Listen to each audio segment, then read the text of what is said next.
पृष्ठ में आदि प्रिय सिस्टर्स एवं बच्चों, आज का पहला पाठ विधि विवरण ग्रंथ से लिया गया है। यहाँ पर मूसा ने लोगों के सामने एक बहुत बड़ा चुनाव दे रखते हैं। चुनाव दे रखते हुए उनको वो संबोधित करते हैं। इसको कहते हैं मूसा का तीसरा भाषण। अगर हम विधि विवरण ग्रंथ में हम देखेंगे तो मूसा अलग अलग जगह पर भाषण देते रहते, लोगों को संबोधित करते रहते कैसे ईश्वर के मार्ग पर चलना है। और इसीलिए यहाँ पर बताते हैं, आज मैं तुम लोगों के सामने जीवन और मृत्यु, भलाई और बुराई दोनों रखता हूँ। क्या रखते हैं? जीवन और मृत्यु और भलाई बुराई।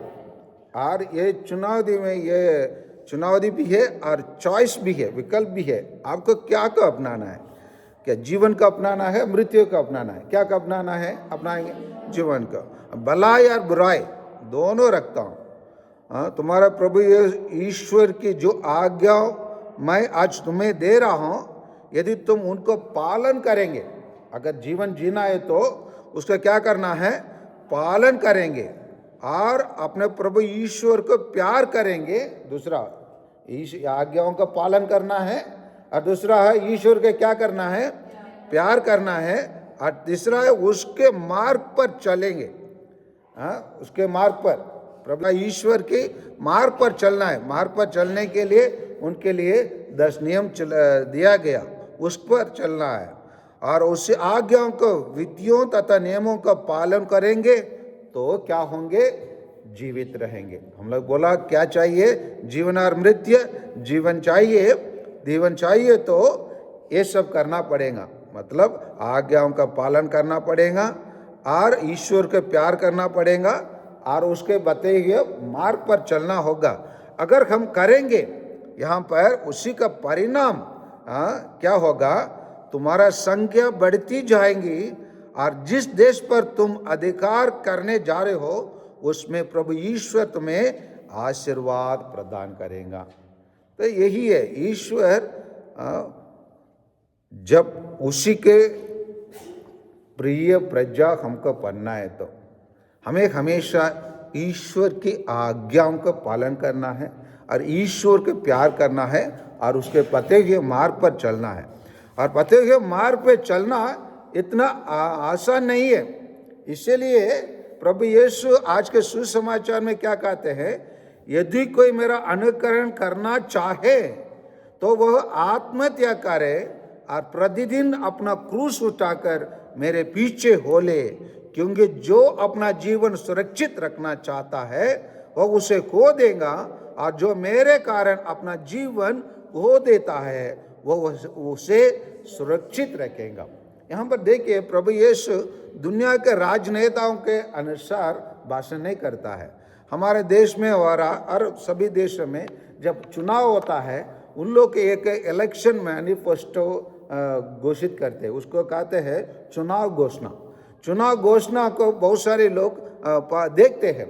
अगर किसान देखता है तो वो देखेगा इसी इलेक्शन मैनिफेस्टो से, चुनाव घोषणा से हम किसान लोगों के लिए क्या लाभ मिलने वाला है, क्या प्राइस देगा दान के लिए, गेहूं के लिए, और कैसे बिजली देगा, और कैसे जमीन को बेचने का व्यवस्था कैसे कर रहा है, ये सब देखेंगे।